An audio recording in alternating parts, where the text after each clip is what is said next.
Assalamualaikum warahmatullahi wabarakatuh. Selamat pagi anak-anak kelas 3, anak-anak yang hebat dan ceria.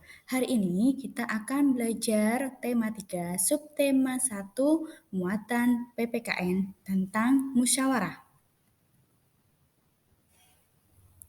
Apa yang akan kita pelajari hari ini? Yang pertama, siswa dapat memahami arti penting musyawarah. 2. Siswa dapat memahami pentingnya sikap menghormati dalam kegiatan musyawarah. Nah, apa itu musyawarah? Musyawarah berasal dari bahasa Arab, yaitu kata syawaroh, yang berarti berunding, rembukan, atau mengajukan sesuatu. Musyawarah adalah kegiatan perundingan atau berunding bersama untuk membahas suatu masalah, sehingga didapatkan sebuah kesepakatan atau keputusan bersama. Apa saja tujuan musyawarah? Tujuannya yang pertama, mencapai keputusan atau kesepakatan bersama. Kemudian yang kedua, membahas dan menyelesaikan masalah bersama. Keputusan yang sudah disepakati harus dilaksanakan dengan penuh tanggung jawab oleh seluruh anggota musyawarah. Kapan kita harus bermusyawarah? Kapan kita harus berunding? Nah, ketika akan mengambil keputusan yang menyangkut banyak orang atau suatu kelompok. Selanjutnya, ketika menemui masalah yang tidak mampu kita pecahkan sendiri secara langsung dan harus diselesaikan secara bersama-sama. Apa yang terjadi jika keputusan diambil tanpa musyawarah atau diambil secara sepihak, diambil sendiri? Yang pertama, bisa terjadi perselisihan antar anggota. Yang kedua, masalah tidak cepat terselesaikan.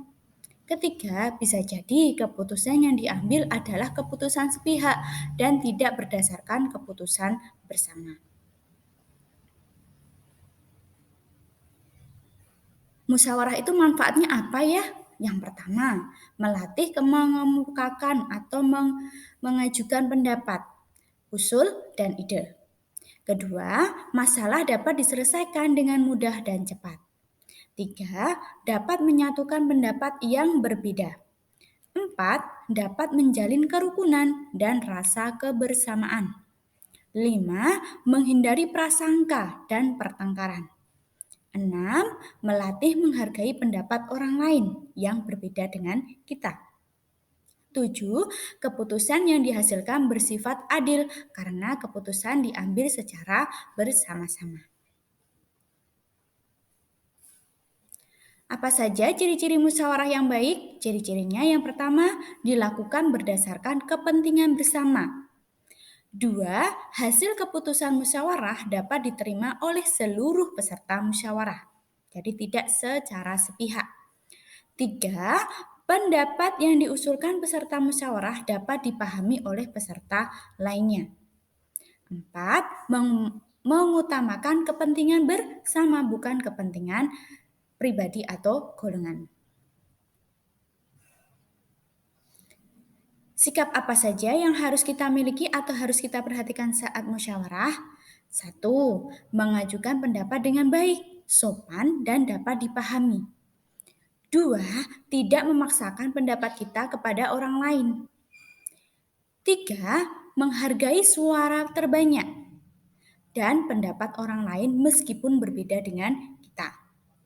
4. Menerima hasil musyawarah dengan lapang dada.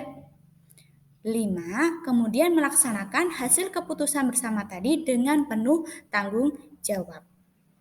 6. Tidak meninggalkan tempat sebelum musyawarah selesai. Ya, karena itu bisa diartikan tidak sopan. Harus izin dulu ketika akan meninggalkan musyawarah. 7. Ketika orang lain sedang berpendapat, tidak boleh memotong pembicaraan peserta lain. 8. Mampu mengendalikan diri dan emosi ketika pendapat kita tidak diterima. 9. Menerima saran dan kritik dari anggota peserta lainnya. 10. Mematuhi peraturan musyawarah yang sudah disampaikan di forum. Anak-anak, dalam kegiatan musyawarah, seluruh peserta musyawarah diperbolehkan untuk mengajukan pendapatnya. Itu adalah hak dari peserta musyawarah. Kewajibannya apa? Yaitu mematuhi peraturan musyawarah. Di mana musyawarah dapat dilakukan? Kegiatan musyawarah dapat dilakukan di mana saja, seperti di lingkungan rumah atau di keluarga, sekolah, dan di lingkungan masyarakat sekitar kita. Berikut contoh musyawarah yang dapat dilakukan di lingkungan keluarga. Misalnya, musyawarah pembagian tugas membersihkan rumah. 2. Menentukan waktu dan tujuan berlibur. 3. Menentukan sekolah ke jenjang yang lebih tinggi. 4. Menentukan waktu belajar dan bermain. 5. Menentukan barang yang akan dibeli ketika kita akan ke mall atau ke supermarket. Contoh musyawarah yang dapat dilakukan di lingkungan sekolah, misalnya pemilihan ketua kelas, pembentukan regu piket kelas, pembagian tugas kelompok, menentukan peraturan kelas.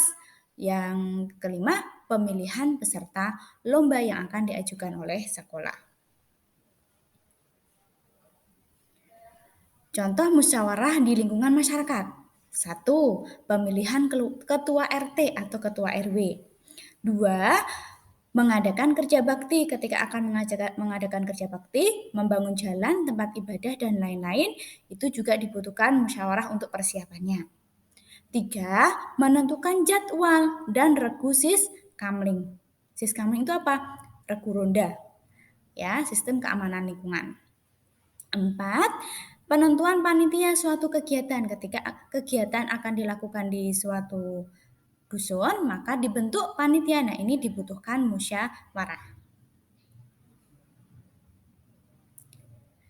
Kegiatan musyawarah merupakan penerapan Pancasila, sila keempat, yang berbunyi kerakyatan yang dipimpin oleh hikmat kebijaksanaan dalam permusyawaratan perwakilan, yang lambangnya adalah kepala banteng. Nah, apa saja kesimpulan pelajaran kita hari ini?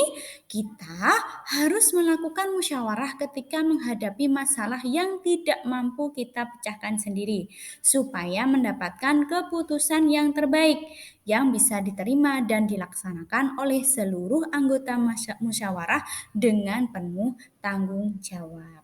Ya. Demikian anak-anak materi pada hari ini. Thank you, terima kasih. Tetap jaga kesehatan, tetap semangat belajar ya. Wassalamualaikum warahmatullahi wabarakatuh.